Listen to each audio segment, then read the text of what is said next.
Olá, irmãos! Saúdo cada um de vocês com a graça e a paz do nosso Senhor Jesus Cristo, amém? Meu nome é Miriam Anita, estamos aqui para estudarmos um texto da irmã Enilima Braide que se chama Multiplicador.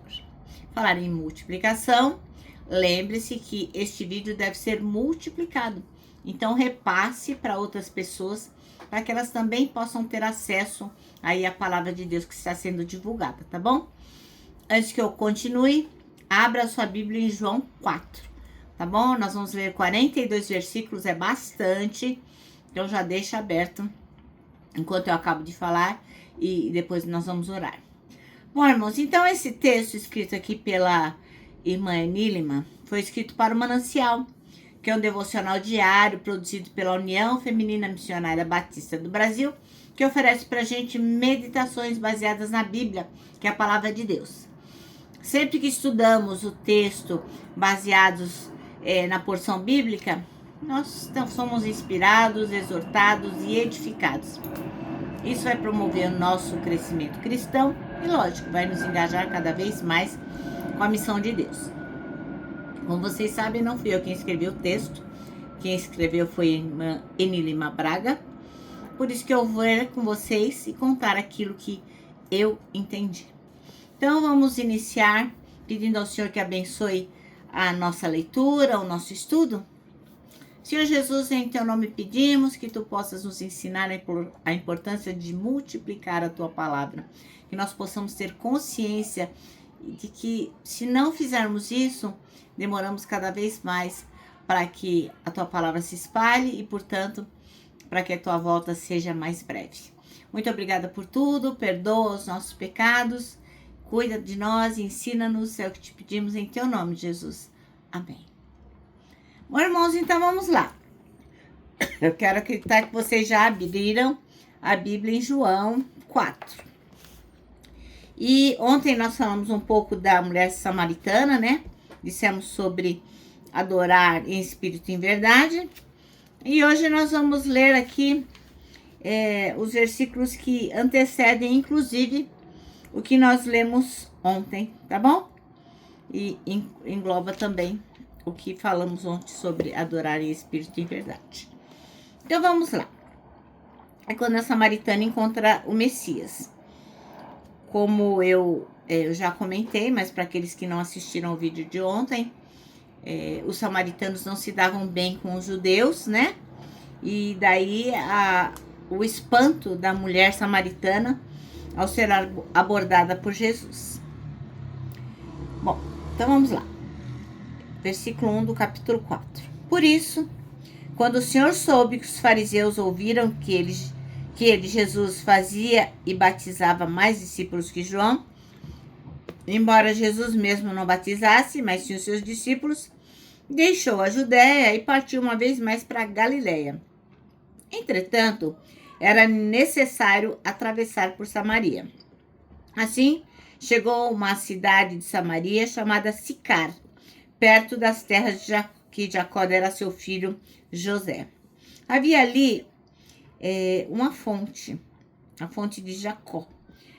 E Jesus, todavia, cansado da viagem, sentou-se à beira do poço.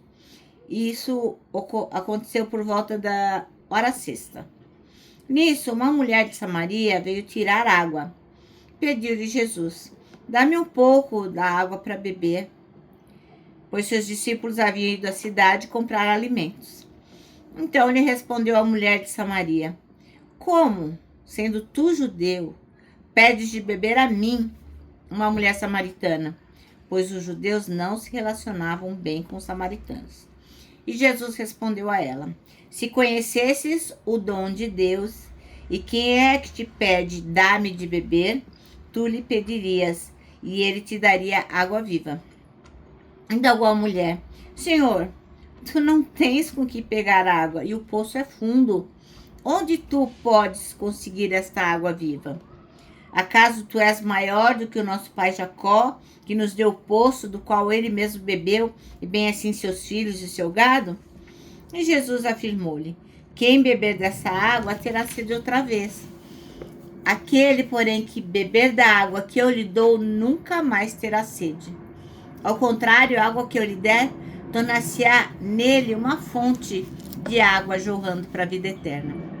E a mulher pediu: Senhor, dá-me dessa água para que eu não tenha mais sede e nem precise voltar aqui para tirar água.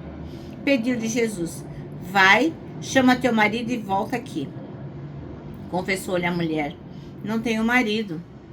Replicou-lhe Jesus: Respondeste acertadamente ao dizer que não tens marido, pois 5 maridos já tiveste, e este homem com quem tu agora vives não é teu marido. Quanto a isso, falaste a verdade. Reconheceu a mulher: Senhor, eu percebo que tu és profeta. Nossos pais adoraram sob este monte, mas vós, judeus, dizeis que em Jerusalém é o lugar onde se deve adorar. Declarou Jesus a ela: Mulher, podes crer-me, está próxima a hora quando nem neste monte, nem em Jerusalém adorareis o Pai. Vós adorais o que não conheceis. Nós adoramos o que conhecemos, porque a salvação vem dos judeus. Mas a hora está chegando, e de fato já chegou, em que os verdadeiros adoradores adorarão o Pai em espírito e em verdade. Pois são esses que o Pai procura para ser seus adoradores. Deus é espírito, e é necessário que os seus adoradores o adorem em espírito e em verdade. E a mulher disse a Jesus: Eu sei que o Mestre chamado Cristo está para vir. Quando ele vier, ele nos esclarecerá sobre tudo. Assegurou-lhe Jesus: Eu que falo sou o Messias. Neste ponto, chegaram seus discípulos e se admiraram de que estivesse conversando com uma mulher. Todavia, ninguém lhe perguntou o que quer saber ou por que falar com ela. A mulher então deixou seu cântaro, foi à cidade e disse aos homens: Vinde, vede um homem que me disse tudo quanto tenho feito. Não seria este o Cristo? Saíram, pois, da cidade e foram para onde Jesus estava. Enquanto isso, os discípulos insistiam com ele: Mestre, come. Mas ele lhes disse: Tenho um alimento para comer que vós não conheceis. Então, os discípulos disseram uns aos outros: Será que alguém lhe teria trazido algo para comer? E explicou-lhe Jesus: A minha comida consiste em fazer a vontade daquele que me enviou a consumar a sua obra. Não dizeis vós: Ainda há 4 meses até a colheita? Eu, porém, vos afirmo: Erguei os olhos e vede os campos, pois já estão brancos para a colheita. Aquele que ceifa recebe o seu salário e colhe o fruto para a vida eterna. E assim se alegram juntos o semeador e o ceifeiro. Dessa forma, é verdadeiro o ditado: um semeia e o outro colhe. Eu vos enviei para ceifar o que não plantastes.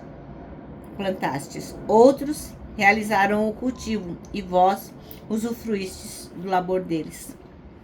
Muitos samaritanos naquela cidade creram nele, e em virtude da palavra daquela mulher que testemunhara: Ele me disse tudo quanto eu tenho feito. Assim, quando os samaritanos se encontraram com Jesus, insistiram em que se hospedasse com eles. E ele foi e ficou 2 dias. E muitos outros creram por causa da sua palavra. Então disseram à mulher: Agora cremos, não somente por causa que tu falaste, mas porque nós mesmos ouvimos e sabemos que este é verdadeiramente o Cristo, o Salvador do mundo. Amém? Essa passagem é maravilhosa, né, irmãos?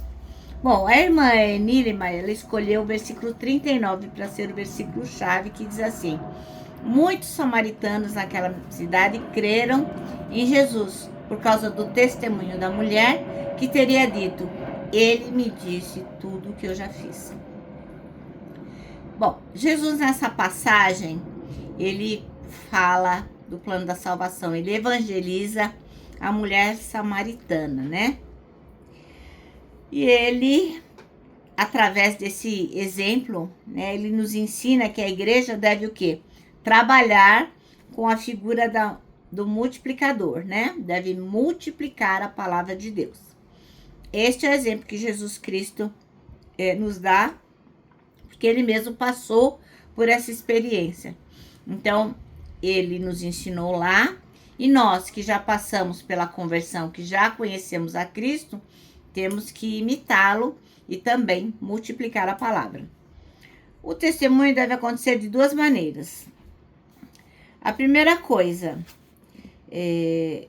aconteceu falando dos atos de Jesus. O que a mulher fez? Ela conheceu Jesus, teve um contato com ele, reconheceu que ele era o Cristo e ela pegou e saiu correndo para dizer o que Jesus já tinha feito na vida dela, né? Porque ele sabia as coisas que tinham acontecido na vida dela. E ela ficou tão impactada que ela largou o cântaro lá, o vaso lá e foi conversar com as pessoas. Isso também pode acontecer, permitido que as pessoas vejam em si a mudança da vida operada pelo Senhor, como foi o caso lá do endemoniado gadareno, lembra? Que ele estava amarrado com correntes, ele se jogava de um lado para o outro, e só Jesus tirou a legião de demônios que ele tinha. Então, quando ele foi liberto, o que ele fez? Ele anunciou o que Jesus fizera, mas ele também foi exemplo vivo do poder do evangelho sobre a vida dele. Bem, outra coisa que acontece é a questão da figura da testemunha. A primeira ação que atrai aqueles que não acreditam em Jesus para conhecer o que Jesus fez por nós, que ele é o Filho de Deus, deve ser através do nosso testemunho, né? A figura da testemunha é central para que as pessoas possam reconhecer isso. O aspecto que deve ser assim provocado em relação à igreja de hoje é o tipo de testemunha que Jesus tem sido para nós. Como ele está sendo testemunhado por nós? Qual o testemunho que a gente tem apresentado? Será que a vida da gente realmente demonstra para os outros que Jesus nos alcançou, nos salvou, nos libertou? Será que a vida da gente demonstra que nós somos pessoas restauradas por Jesus Cristo? Ou não? Ou você, assim, só é cristão de falar, né? Eu sou cristão. É como muitos adolescentes que eu atendo lá na instituição em que eu trabalho, que são adolescentes em conflito com a lei, que eu pergunto para eles qual é a crença deles. Eles dizem que são cristãos, mas eles não veem nada de errado em roubar, em traficar. Eles acham que não é incompatível. E a mesma coisa a gente. Será que a gente é cristão só de falar que é cristão? Ou a gente é cristão só porque a gente vai no culto ou na missa? Ou a gente é cristão só porque participa da adoração, canta lá um hino, um louvor, mas na verdade não tem nada a ver com o evangelho. Inclusive tem uma música antiga, né, que na verdade é uma brincadeira, que diz assim, eu não vou cantar, vou poupar os irmãos, né, de me ouvirem cantar, mas eu vou declamar. E essa brincadeira diz assim, ó: domingueiro nunca queira ser. No domingo, ele é santarrão. Na segunda, terça, quarta, quinta e sexta e sábado, não é santo não. Então, será que nós somos desses? Que só somos santos no domingo? A gente tem que andar no caminho de uma vida que realmente busque a santificação, digna da vocação para a qual a gente foi chamado. Quando nós assumimos um compromisso com Jesus, não pode ser uma coisa assim bagunçada. A gente tem que fazer que nem a mulher samaritana, que nem o gadareno, falar de Jesus Cristo, aquilo que ele fez por nós. Nós temos que ser testemunhas fiéis do nosso Deus, fiéis de Jesus Cristo, anunciando o quê? O que ele fez pela gente, para que as outras pessoas, através daquilo que a gente faz e através daquilo que a gente vive, tenham a oportunidade de ser conduzidos à fé pela pregação da palavra de Deus. Então, a palavra de Deus diz que ela não volta vazia.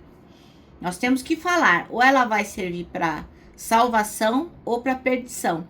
Mas o nosso dever é multiplicar a palavra de Deus. Então, por isso que quando eu digo para os irmãos, olha, compartilha esse vídeo, tal, Logicamente que essa não é a única palavra, de longe, né? Seria a única oportunidade que a gente tem para multiplicar. Nós temos que multiplicar através da nossa vida, do nosso testemunho, falando. Mas assim, qualquer oportunidade que nós tenhamos de multiplicar a palavra de Deus, a gente não pode perder, tá bom? Bom, o nosso manancial termina assim, ó.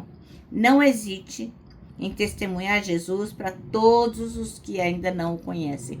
E vamos combinar, viu, gente? Tem muita gente, a gente assim, que apesar de se dizer cristão, não conhece a Jesus Cristo. Então é responsabilidade nossa que realmente reconhecemos que Jesus Cristo é Deus, que Ele fez uma obra salvadora, que Ele morreu na cruz para nos salvar, é obrigação nossa falar desse Deus. Amém? Bom, vou terminar aqui deixando meu abraço diário de urso. Lembrando que para nós que sabemos que temos que ser um multiplicador, para nós, ó, o abraço dá super certo.